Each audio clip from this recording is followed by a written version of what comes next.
हर हर महादेव। कहते हैं आप सभी लोग, उम्मीद करता हूँ सभी लोग अच्छे ही होंगे। आज हम चर्चा करने वाले हैं कुछ ऐसे बिंदुओं पे, कुछ ऐसे विषयों पे कि बहुत जगह देखने के लिए बहुत सारी चीज़ें ऐसे एक्टिविटी मिलती रहती हैं जिसे आदमी को एक तरह से अजीब व गरीब लगता है।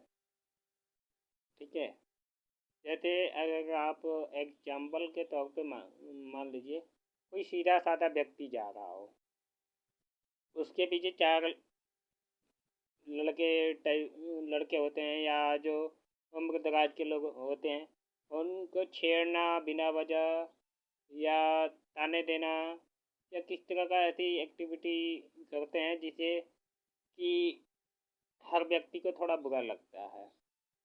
ठीक है, कुछ मामले ऐसे हो जाते हैं कि बात बात बिना वजह लोग आपस में ही उलझ जाते हैं। इसी के आधार पे हमने कहा कि थोड़ी बहुत आज चर्चा कर लेते हैं, क्योंकि देखिए चर्चा तो हर विषय होता है, हर चीज़ होता है, एक चर्चा का विषय होता है। हम जो भी करते हैं वो हमारे चर्चा का योग ही होता है, चाहे कोई भी हो, कोई भी कार्य करता है वो एक चर्चा का योग ही हो जाता है। मान लीजिए कोई अच्छा करता है तो उसकी अच्छाई की चर्चा होता है, कोई बुरा करता है तो उसकी बुराई की चर्चा होती है। लेकिन हमारा करने वाला कर्म, वाक्य या हमारा जो भी कार्य है, जो भी चीज़ें हम करते हैं, उसका सही मायने में किस हिसाब से होना चाहिए, कैसे होना चाहिए, इसके लिए भी तो कोई उपयोगिता होना चाहिए ना। अक्सर हम कुछ कार्य करते हैं तो सोचते समझते नहीं है, बस चलो भाई कर दो, जो होगा देखा जाएगा।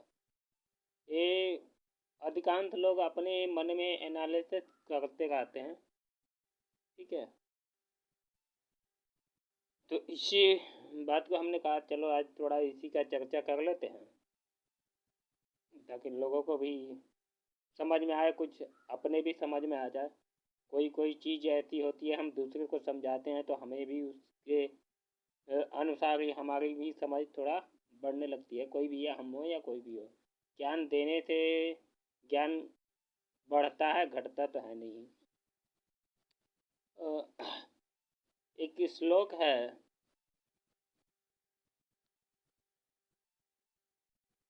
जो मैं आपको सुनाने जा रहा हूँ, उसी हिसाब से उसका हिंदी अनुवाद करूँगा। जो इस श्लोक को समझ लिया, जान लिया,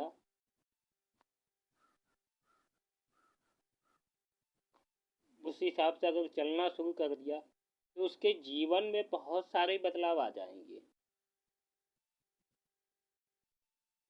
कुछ बातें ऐसी होती है जो बदलाव की वजह बन जाती है।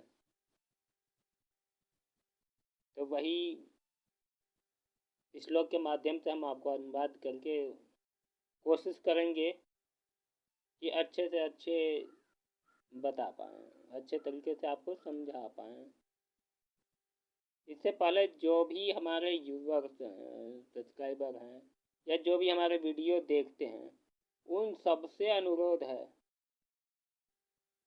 कि वीडियो को जो है चैनल को सब्सक्राइब कर लें। सबसे पहले तो चैनल को सब्सक्राइब कर लें और बगल में घंटी का निशान होगा, उस पर क्लिक करके उसको ऑल कर लें और लाइक शेयर ज़रूर करें, ताकि हमारे चैनल की जो भी अपडेट है वो आपको मिलता रहे। बहुत सारे लोग तो वीडियो तो देख लेते हैं लेकिन चैनल को सब्सक्राइब नहीं करते हैं, लाइक नहीं करते हैं, कमेंट में कोई ऐसी रिप्लाई नहीं दे पाते हैं जिससे हमें लगे कि हाँ हमारी वीडियो किसी को पसंद भी आ गई हो। तो सबसे अनुरोध यही है कि सबसे पहले आप चैनल को सब्सक्राइब कर लें, बेल आइकन पे क्लिक करके उससे ऑल पे क्लिक कर लें, वीडियो को लाइक करें और कमेंट बॉक्स में हर हर महादेव या जय माता जी जरूर लिखें। अब हम आगे शुरुआत करते हैं। श्लोक है, अपरीक्षण कर्तव्यम कर्तव्यम सुपरीक्षितम, पश्चात भवति संतापो ब्रह्मण्यम कुलयता। अपरीक्षण कर्तव्यम कर्तव्यम सुपरीक्षितम। मतलब साफ है कि कोई भी काम हम अगर करते हैं तो सबसे पहली बात तो हमें सोच समझ के करना चाहिए। बिना सोचे समझे काम कोई भी व्यक्ति हो अगर करता है, चाहे हम हो या कोई भी हो, करता है तो अगर बिना सोचे विचारे करता है तो कहीं ऐसा ना हो उसका परिणाम उल्टा हो जाए और खुद पे ही भारी पड़ जाए। तो इसलिए कोई भी काम कीजिए तो सोच समझ करके कीजिए, बिना विचारे कोई काम नहीं करना चाहिए। अपरीक्षण कर्तव्यम कर्तव्यम सुपरीक्षितम पश्चात भवति संतापो ब्रह्मण्यम कुलयत।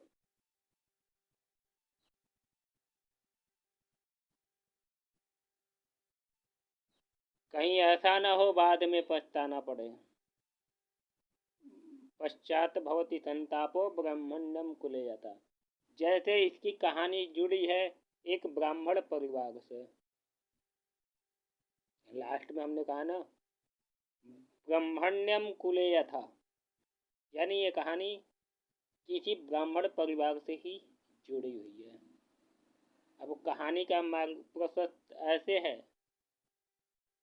एक ब्राह्मणी थी, उनके घर में कोई संतान नहीं था। उन्होंने क्या किया था, एक नेवला को पाला था। ब्राह्मणी जो है नेवल पंडिताइन जो थी नेवले को पाली थी, उसी को अपना बच्चा मान गई थी। अचानक ऊपर वाले की कृपा हुई, उन्हें एक बच्चा हुआ। बच्चा हुआ तो उनके घर में खुशी ऐसे ही आ गई। एक दिन उन्होंने नेवले को जो है घर पे पहरा पे बैठा करके और जल लेने चली गई। बोली नेवले थे कि भाई बच्चे का ख्याल रखना, हम पानी लेकर के आ रहे हैं। उसे तो नेवले को बच्चे जैसे मानती थी तो उनको तो भरोसा था, और वो चली गई इस विश्वास में पानी लेने। जब पानी लेकर के आई उतने में बीच में एक सर्प आया था बच्चे को काटने। नेवले ने उस सर्प को काट करके और गेट पे खड़ा था। ये था कि सर्प को काटा था तो उसके मुंह में ब्लड लगा हुआ था। अब वो इस इंतजार में खड़ा था कि उसकी माँ आएगी, देखेगी तो बहुत खुश हो जाएगी। उसे थोड़ी पता था कि उसकी आज मौत ही है उसी माँ के हाथ से। ब्राह्मणी आई तो देखी इसके मुंह में खून लगा है। वो सोची भाई जानवर तो जानवर होता है, कहीं इसने मेरे बच्चे को तो न काट लिया। ये सोच करके जो है घड़ा उसी के ऊपर पटक दी। अब वो पानी से भरा घड़ा उसके शरीर पे गिरते ही वो तो मर गया। दौड़े दौड़े अंदर गई तो बच्चा सोया था, जाग चुका था, वो खेल रहा था। और इधर नेवला तो जा चुका था, उधर बच्चा जिंदा था, ये जा चुका था। नेवले को देखने आई तो नेवला मर चुका था। अंदर गई तो देखी किनारे सर्प कटा हुआ अलग अलग पड़ा है और बच्चा खेल रहा है। तो उनको ये समझ में आया कि नेवले ने सर्प को काटा था और मेरा इंतजार कर रहा था, और मैं बिना सोचे समझे इसके ऊपर घड़ा पटक दी, ये मर गया। जिसके वजह से उस ब्राह्मणी को बहुत पछतावा हुआ। उसने इतना लाड़ प्यार से उसे पाला था, सब कुछ करती थी, लेकिन उसी को उसने अपने हाथ से ही मार दिया। थोड़ी सी कन्फ्यूजन, थोड़ी सी मन में गलतफहमी आने की वजह से जो उसको जिंदगी भर के लिए पछताना पड़ेगा।